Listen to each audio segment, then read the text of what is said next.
Tastes good. You sprayed a dick on my billboard. It wasn't a dick, it was a rocket ship.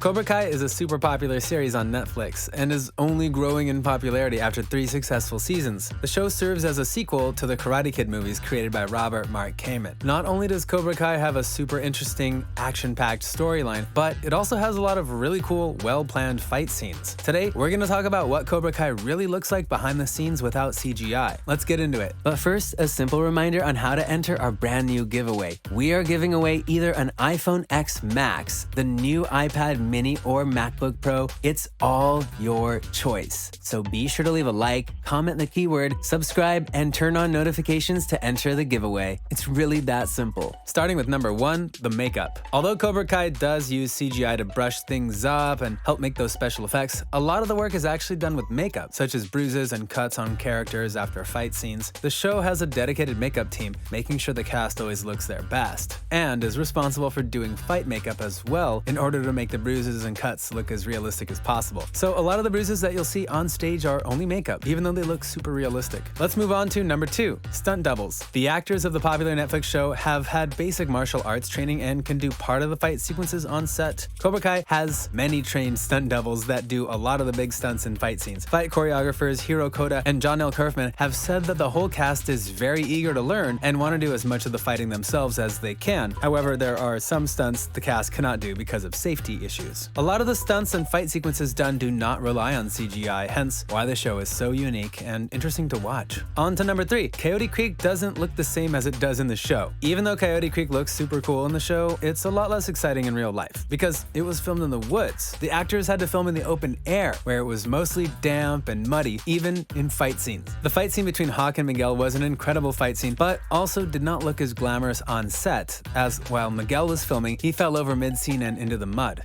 Yikes. Without the help of camera work and CGI, Coyote Creek definitely wasn't as cool on set, but still must have been a lot of fun to film. Let's move on to number 4, not every location is real. Yes, quite a lot of Cobra Kai is filmed on location in states like Florida. However, quite a few locations are actually film sets, such as the diner and Miguel's apartment. In behind the scenes footage, you can clearly see a green screen on the windows behind the diner in order to make it look realistic post-production. Here's an interesting one. Number 5, the billboards aren't real. Cobra Kai features many billboards in many of its scenes. A specific episode which featured a billboard was the episode where Johnny spray-painted graffiti on Daniel LaRusso's new board, advertising his car dealership. However, these billboards weren't real at all. They were CGI. The billboards all across the town and seen in the episodes were in fact done by the editing team on their computers. So actors didn't even get to see any of these billboards until post-production. Crazy. Now for number 6, the fight with the professor. This scene was pretty crazy. A professor has a mad battle with students in the hallway and does some pretty awesome moves. This scene looked super flawless on the show, but how did it look in real life? A rehearsal was filmed without costumes, and you could clearly see how much practice was needed to make this scene perfect. There's even a move where the professor knocks a student over with his butt. Ouch! All I can say is I'm glad I'm not that stunt actor. This scene was practiced over and over again without costume, and probably filmed many times in costume to make sure the costumes weren't too constricting and all the moves were done right. Let's move on to lucky number 7, the drinking scene. In the scene where Sam and Tori had to stand on one foot on chairs and drink until the other fell over,